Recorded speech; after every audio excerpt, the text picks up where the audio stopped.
Donc, bonjour, je m'appelle Noémie Trudeau, j'ai 35 ans et j'ai été victime pendant 6 ans de violences conjugales.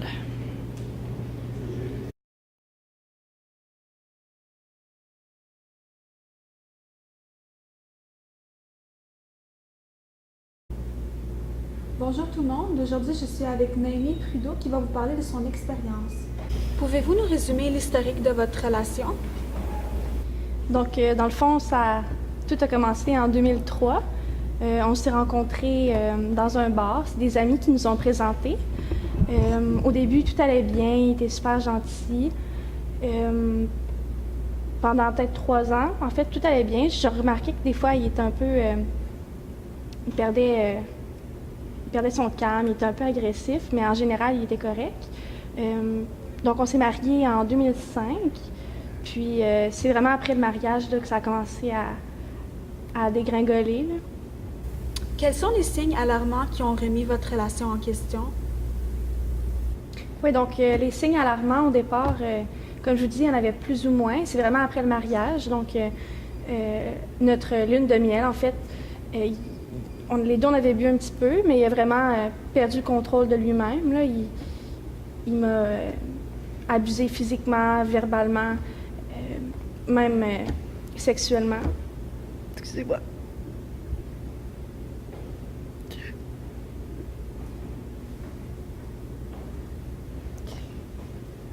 Puis avec le temps, c'était de pire en pire. Excusez-moi, c'est difficile à parler.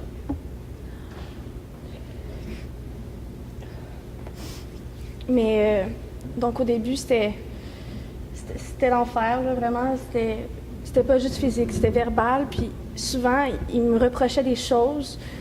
Il me faisait sentir mal d'aller voir des amis ou même d'aller au travail. Là, il pensait que je rencontrais d'autres mondes, d'autres hommes. Donc, il était super jaloux, compulsif.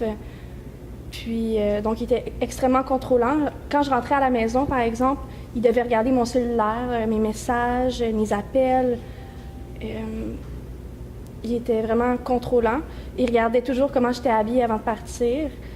Puis, il me laissait pas porter là, rien de moulant, rien de trop décolleté. Puis, si j'avais la misère de porter quelque chose, c'était tout de suite là, de la violence. Est-ce que vous avez partagé vos problèmes avec vos proches ou vous l'avez gardé pour vous-même? Oui, donc dans le fond, la première personne à qui j'en ai parlé, mais j'en ai pas vraiment parlé, en fait, elle l'a découvert, c'est ma mère. Donc, on est allé prendre un déjeuner un jour, puis la veille, mon ex-conjoint avait été violent, donc il m'avait frappé au visage, au cou.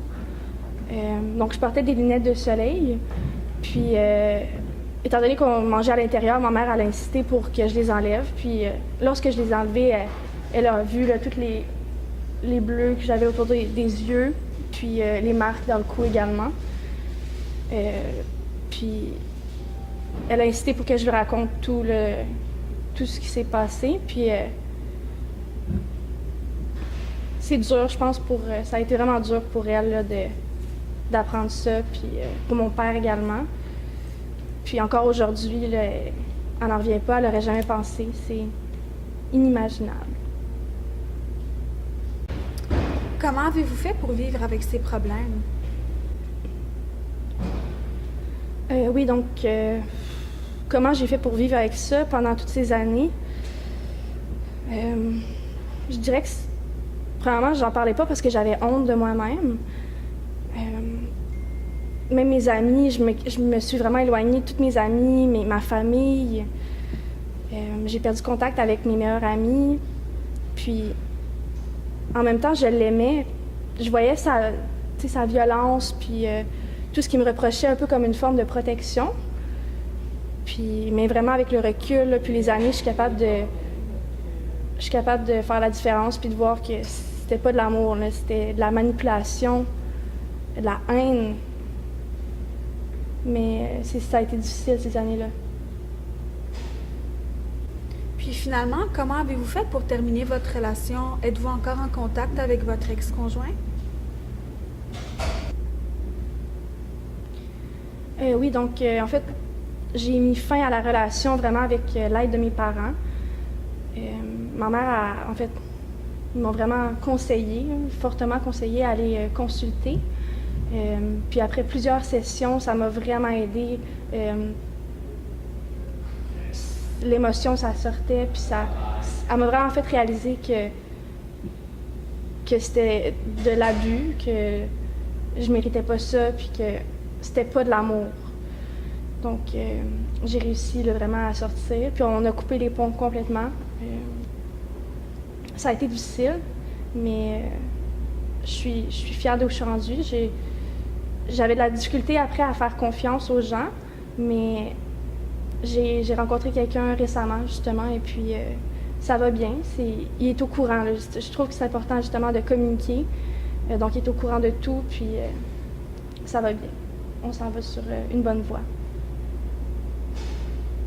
Puis finalement, Naomi, auriez-vous des conseils à dire pour les femmes qui ont subi les mêmes problèmes que vous? Donc, je veux juste dire à toutes les femmes qui vivent une expérience peut-être semblable à la mienne, que vous n'avez pas à avoir honte. Vous n'êtes pas toute seule là-dedans. Donc, il y a du monde, il y a des organismes pour vous soutenir. Puis, si j'ai été capable de m'en sortir, n'importe qui est capable.